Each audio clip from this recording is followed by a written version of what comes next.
My name is Charanya Sundar. I'm a public health nutritionist at the Department of Aging and Community Living. And I'll be going over some of my top nutrition and food planning tips during the coronavirus.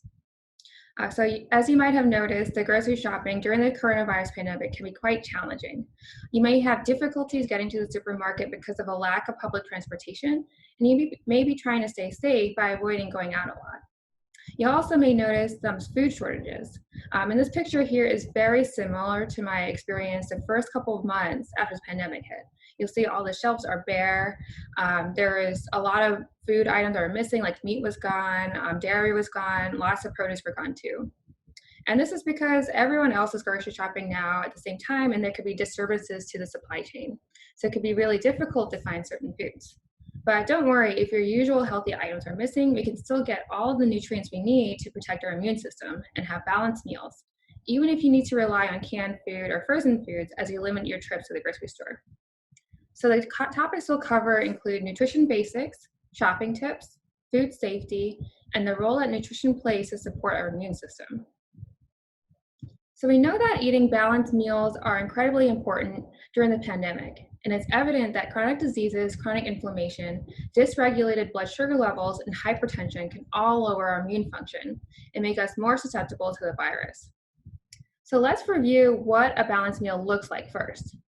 So you want all of your meals to contain a specific combination of nutrients to achieve optimal digestion, sustain energy levels, improve your immune function, and to make sure you get all your recommended nutrients. So for meals, you want to select 20 to 30 grams of protein per meal. You want to select a green or starchy vegetable that provides 3 to 5 grams of fiber. So with the fiber, you want to look on the back of the label. So you'll see the nutrition facts label and look under fiber. And you want to pick something that has between 3 to 5 grams. So that's going to be like oatmeal is a really good choice. Dave's bread is one of my favorites. And that has around 4 to 5 grams. You don't want to pick items that have way more than that can cause digestive issues. And under that, it's not a really good source of fiber. The last thing you want to do is select 1 to 2 servings of vegetables or 1 serving of fruit, and 1 serving is 1 cup. And you would put all this together to create 1 meal. And this is an example of one of the meals that I made. And this is some cod, some whole grain brown rice, and also a bunch of green beans. It was a really delicious, easy meal to put together, and this is something you can do during the pandemic. I used frozen cod, frozen green beans, and the brown rice is shelf stable, so it can last a pretty long time. So your first step is you want to choose your protein, and this will take up a quarter of your plate, and will be about 20 to 30 grams per meal. A lot of people skip this part at breakfast and lunch, but this is key because this will make you feel fuller longer, and you definitely need protein right now because you need that for your muscle mass. You also need that for your immune system. So this list here are some examples of protein sources. Each one of these provided in this box contains 7 grams. So you want to have 20 to 30 grams per meal, so you would pick 3 to 4 of them. For example, you can do 3 ounces of chicken, so 3 ounces is about this big of chicken. You can also do 3 ounces of tuna, so that will be about the size of the palm of your hand. You see there. You can also do some beans instead if you're going more plant-based, so that will be 1 serving of beans. You can also mix and match. So let's say you didn't want to have a whole chicken breast. You could also have 2 hard-boiled eggs, 1 ounce of nuts, and that would give you the 20 to 30 grams per that meal. So here are some general tips when selecting protein. So if you choose a legume, try it with low salt or no salt, and you can try to add in some herbs and fun spices to add flavor. My favorite thing today, these days, are having chickpeas that are lightly sauteed in olive oil, and I add paprika, chili powder, and garlic powder. You don't even need salt. It's so good. You also want to try to buy more frozen meats in bulk. And Costco does a really good job with this. And you can also buy canned meat. So I bought canned crab meat to make crab dip one day. I also had tuna and salmon and canned chicken. It's really versatile and easy to stock up on. So the next thing you want to do is choose your green or starchy veggie. So you want to pick something that has a really good source of fiber. So that's going to be the 3 to 5 grams of fiber. It's also a really good source of nutrients. You definitely want to increase your fiber at this time to support your digestive tract. So you have about 60 to 90% of your immune cells in your gut.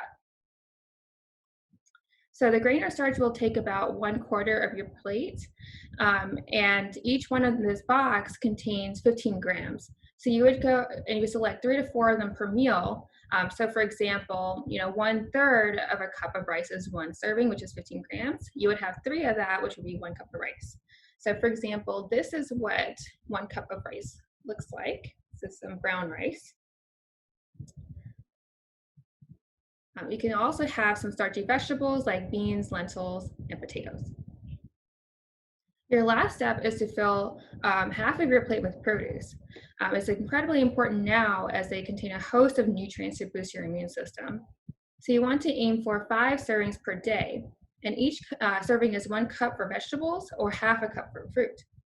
So for example, this is 1 serving of a fruit. So these are some mandarin oranges. And then this is 1 serving of a vegetable, so pretty small.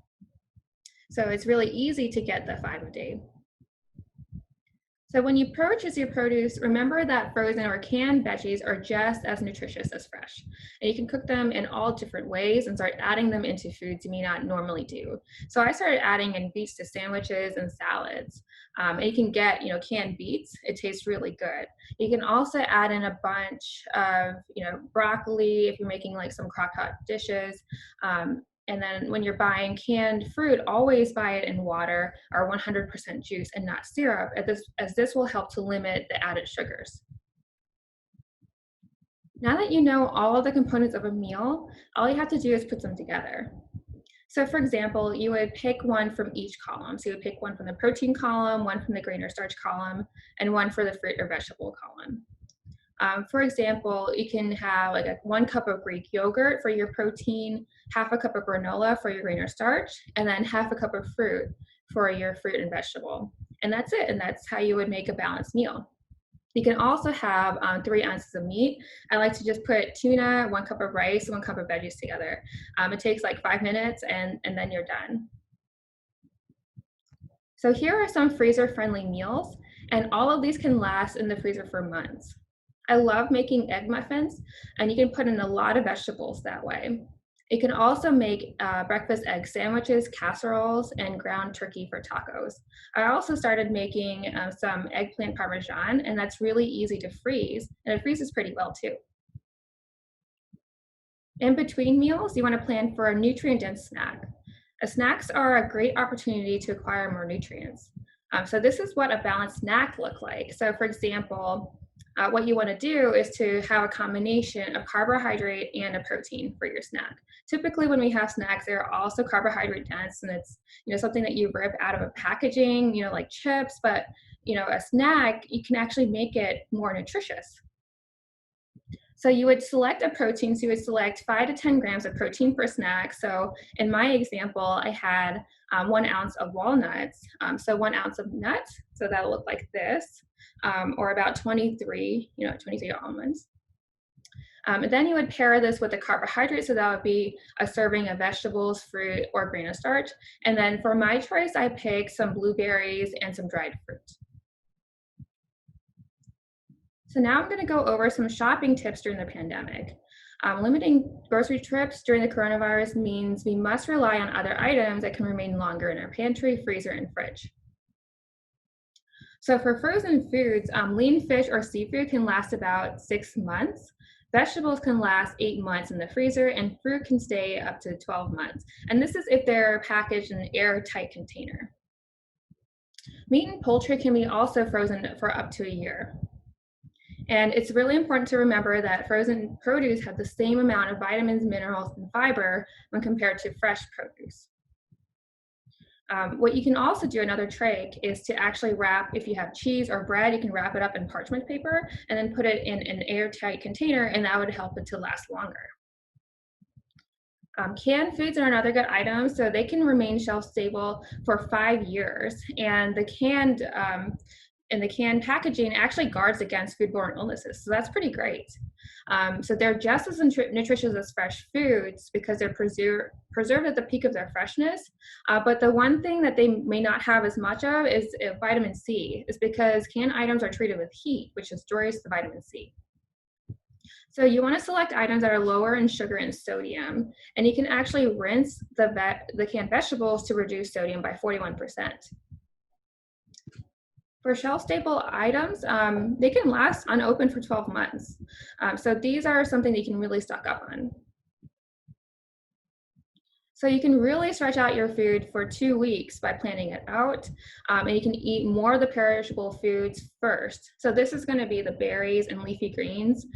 Whenever I buy leafy greens, I feel like they only last about 3 to 4 days before they start wilting, and same with berries. But what you can do to make it last longer is actually to dry them out and put them with some paper towels, and that'll help it to stay longer in the fridge. So you can do that. You can also take whatever berries you didn't eat and then freeze the rest of them. Then, after the first week, you can start consuming the sturdier fruits and vegetables because that can stay up, 1 to 2 weeks. So this can include beets, apples, and oranges. Dairy can also stay in the fridge for 1 to 2 weeks. Then you can start to rely on your frozen and shelf-stable items. So this is how you can really stretch out your food for up to 2 weeks, so you don't really have to go grocery shopping as often. So it can be really frustrating once you get to the store and you notice that your usual staple items are missing. But all you have to do is go back to that list that has all of the different protein, grains, and produce options, and you can just swap out what you would normally get with something else on that list. So for example, if you're out looking for eggs and can't find them, which is something that happened to me so many times during the pandemic, you can try looking for hard-boiled eggs or another protein option. Or if you're searching for ground turkey for a chili recipe, you can use ground chicken or lean beef, or even beans will work just as fine. So you can also look for an alternative. So I couldn't find flour for a while because I think everyone was making banana bread at one point. So I did use almonds that I bought in bulk and made flour out of them. And I did the same thing with oat to make oat flour. For meat, you can use beans in place of where you would use chicken. And you can really get creative this time and start to really think outside of the box. So it can be really fun trying out new recipes. So instead of using beef for pasta sauce, you can use lentils. You can try canned salmon to make patties. You can also, whenever you use chicken, you can replace it with beans. And you can even try beans when you bake, like with brownies. So here are some food safety tips. With COVID-19, it's thought to spread mostly person to person through respiratory droplets when someone coughs, sneezes, or talks. So you want to continue to limit the time you spend exposed to others at grocery store by physically distancing yourself from others and wear a mask. And when you return from the grocery store, just wash your hands for at least 20 seconds. You also want to plan what you're going to buy in advance so you're not spending a long time in the store either. While it is possible that a person can get COVID-19 by touching a surface, so that has really caused concern for a lot of people who might thought that consuming food or touching packaging of food can give them the coronavirus. However, according to the CDC, there currently is no evidence that suggests that handling food or consuming food is associated with COVID-19. Remember that COVID-19 cannot grow on food, so it's very important that you don't wash produce or packaging with bleach, soap, or alcohol. Bleach can really irritate the lining of your respiratory tract. So what you can do instead is just gently rinse the produce with water and wipe down your counters after you put your groceries away. You don't want that bleach or anything touching your food. Now I wanted to discuss the role of nutrition on our immune system. So what you eat and drink can actually have a profound effect on your immune system. Micronutrients such as vitamins and minerals are required in small quantities but are essential for a good immune function. So this includes vitamin A, B6, vitamin C, vitamin D, and zinc.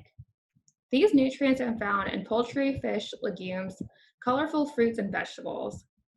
Vitamin D is especially important as it's been shown that vitamin D deficiency can relate to a more severe course of COVID-19. That makes it important to get outside and get some sunlight. These nutrients help support our white blood cells' role in its ability to attack pathogens and minimize inflammation in the body. So I hope this information was helpful and provided you some tips on how to navigate nutrition during the coronavirus. Thanks for watching.